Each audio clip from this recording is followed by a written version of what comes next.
Today at the potluck I heard what I like to call the Desmond Ford conversation. Can you tell me what the Desmond Ford conversation is? It was a most unusual conversation. The sanctuary is non-biblical. Well, close. What chapter in the New Testament were they arguing about? Hebrews chapter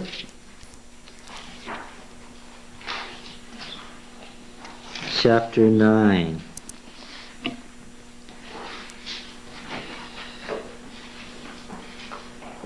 Yes. What's that whole section on 7 through? What is the part that really... So we're trying to decide whether it's the holy place or the most holy place? Yes. Is it the holy place or the most holy place and so forth? Let's just read through Hebrews 9 without doing an exegesis. I just want to point out a couple of things. Now even the first covenant had regulations for worship in an earthly sanctuary, for a tent was prepared, the outer one, in which were the lampstand and the table and the bread of the presence. It is called the holy place. Behind the second curtain stood a tent called the Holy of Holies, having the golden altar of incense and the Ark of the Covenant, covered on all sides with gold, which contained a golden urn holding the manna, and Aaron's rod that budded at the tables of the covenant. Above it were the cherubim of glory overshadowing he's using the same term, only he's got the Greek equivalent. By the way, you see that he's reading the Septuagint, don't you? The Masoretic text doesn't say the things that are quoted here. Mercy seat. Of these things we cannot now speak in detail. These preparations having thus been made, the priests go continually into the outer tent, performing the ritual duties, but into the second only the high priest goes, and he but once a year, and not without taking blood, which he offers for himself and for the errors of the people. By this the Holy Spirit indicates that the way into the sanctuary is not yet opened, as long as the outer tent is still standing, which is symbolic of the present age. So when you get to the Neoplatonist who wrote Hebrews, the outer tent is the present age. And the most holy place is the age to come. This is rather important in interpreting Hebrews 9 and is not commented on. Hebrews 9 is Neoplatonic thought. It's this age and the age to come which is discussed. According to this arrangement, gifts and sacrifices are offered which cannot perfect the conscience of the worshipper, but deal only with food and drink and various ablutions, regulations for the body imposed until the time of Reformation. This whole concept is a late Jewish concept that has nothing to do with the exegesis of Leviticus. Can I point that out?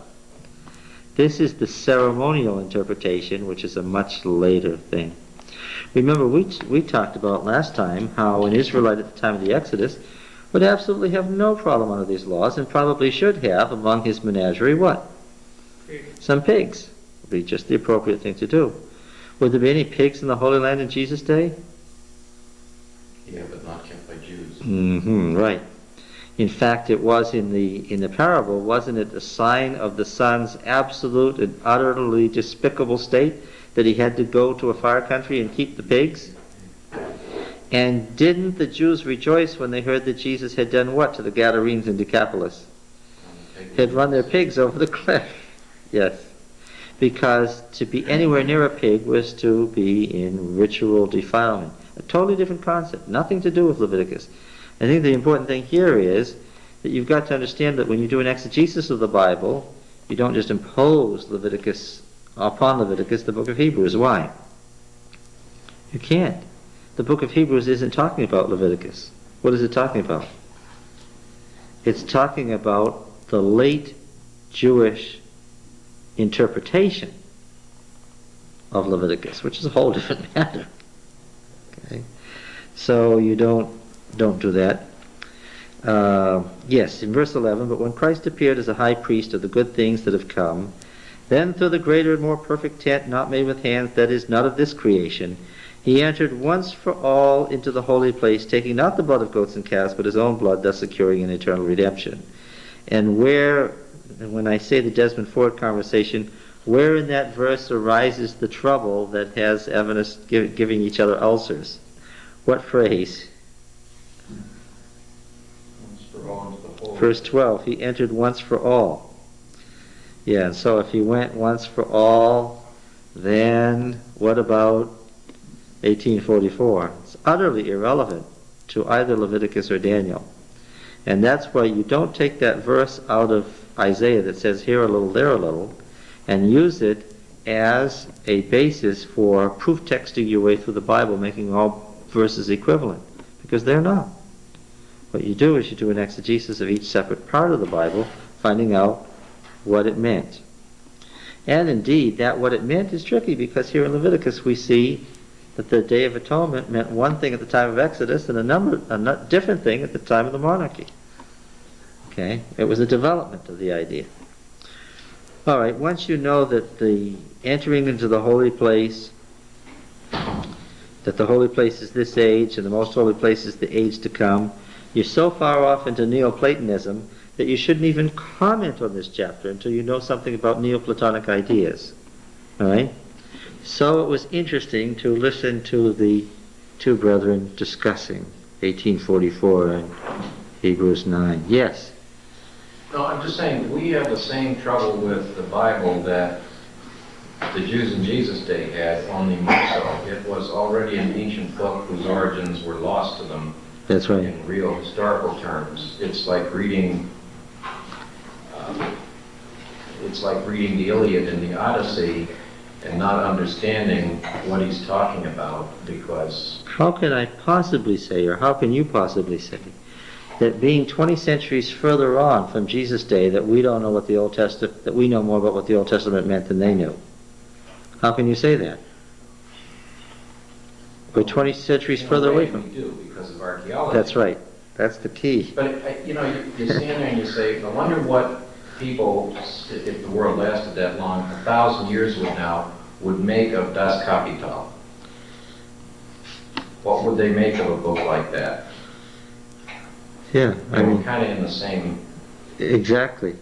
The reality is, ironic though it is, we can look at what the Jews in Jesus' day thought about Leviticus, and we have to interpret, when we do an exegesis of, say, Jesus' comments in Matthew, what do we have to know? We have to know what the Jews in Jesus' day thought of Leviticus, otherwise we can't do an exegesis of what Jesus said about it.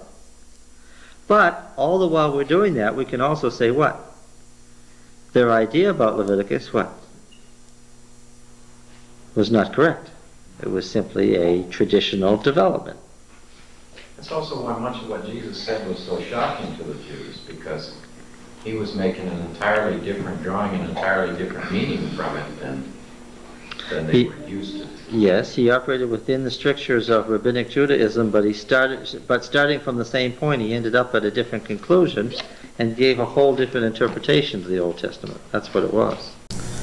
All right, Jacob loved Rachel. He said, I will serve you 7 years for your younger daughter, Rachel. Now remember, he'd been going for a few days, according to his mother. And the 7-year thing again, the 7-year cycle is important, right? The 7-year cycle is important. Why? Because of the parallelism, we've been through this before, the parallelism of no, not completeness. We're talking about the parallelism of cycles. What type of cycles in particular?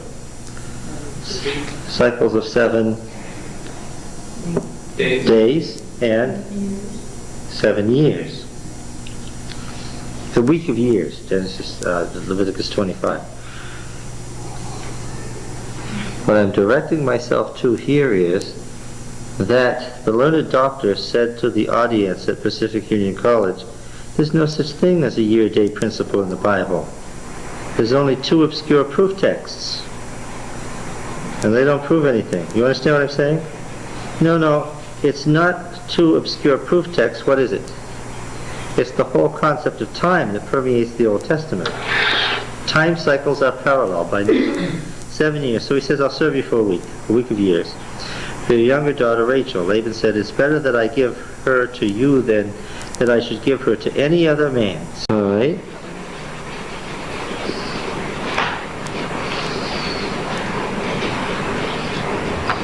That's a rather cutting criticism of people who say there's not enough sanctuary.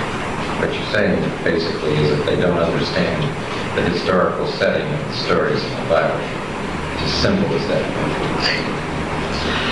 When someone who has a doctoral degree and has been teaching theology in an Adventist college for decades Call me trouble. sits down at an Adventist college,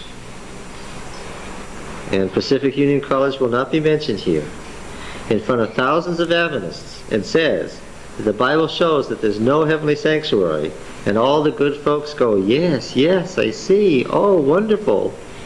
Then that's the blind leading the blind, and there's no excuse for this. Why? Is this new information? No. It's been around for decades. It's been around for longer than I've been alive. There's no excuse for that. Come to Bethel and transgress, to Gilgal and multiply transgression. Bring your sacrifices every morning, your tithes every 3 days. Offer a sacrifice of thanksgiving of that which is leavened. Proclaim freewill offerings and publish them, for so you love to do, O people of Israel. So the ritual of the temple will not save them. All right? Question. Yes. Is bringing your tithe every 3 days or 3 years? What is your... Mine is 3 years. Yes. 3 years and days in March. The Hebrew says days. The translators have assumed he must mean years. Because in the law we read, in Numbers, I'm sure you didn't forget this for an instant, that there's a second tithe when? In the third and sixth year, every 3 years of the 7-year thing. Although it has generally not been recognized in Adventist circles, this is a proof text. I'm so glad you brought this up. This is a proof text for what? The year-day principle. Because when he says every 3 days, he's punning on what? You bring your second tithe when? Every 3 years. But he says, since you love ritual and think it will save you, bring your tithe every 3 days.